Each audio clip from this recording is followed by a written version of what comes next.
Hey folks, Eric Moultrie here with Code Red Conversations. Thanks for joining me today. I'd like to make a quick video just as a little food for thought. So I'm driving around town and my teenage boys, they're 14 years old. And right now they're home by themselves. So they're not used to being here in Vegas.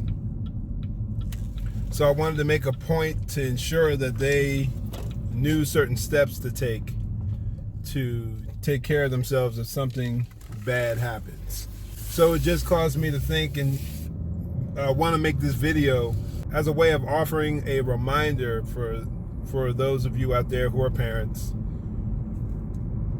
to ensure that your kids are safety minded, to ensure that your kids have a mindset that's where they can protect themselves if something horrendous takes place.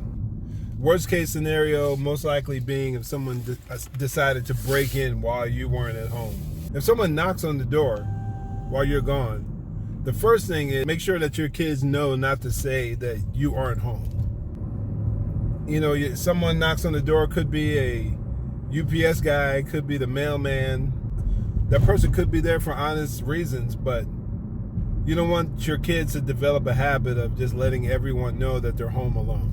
Because you just never know, someone could possibly be stalking you and waiting for an opportunity to harm your kids. So make sure your kids never say to any stranger that they're home alone. If someone does try to break in, make sure that your kids know to dial 911. Now that may be something simple and it may seem so obvious, but you can even have them go through it, not with the phone powered on, obviously, because you don't want to place a false 911 call, or 911 will most likely return, if you have them dial it as in practice, they may likely send a police officer out just to ensure that there are no problems.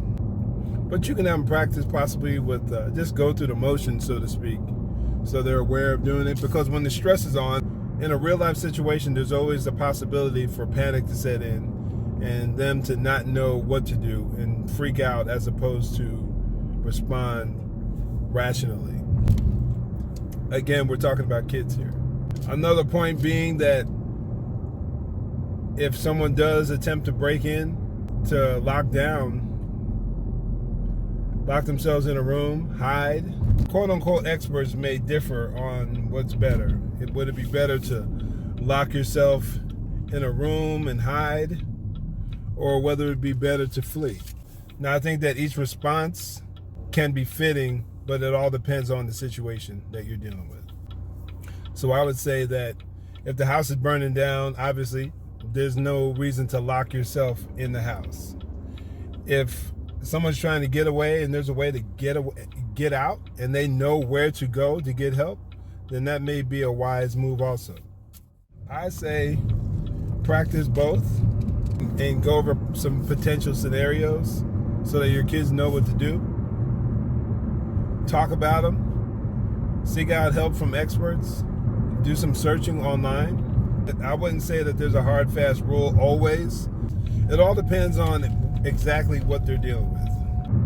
And lastly, these are in no particular order. Lastly, make sure that your kids know your phone number and not on speed dial, not simply on speed dial, because if they lose their phones, they may be lost. Make sure that they have your number and anyone else close by, any other close family member or friend that's reliable that you can count on. Make sure that they have those numbers memorized. So there you have it. I want to keep it short and simple. A few ideas, a few things to toss around, and a few things to know to keep your kids safe in this ever trying, increasingly dangerous world. Thank you and God bless.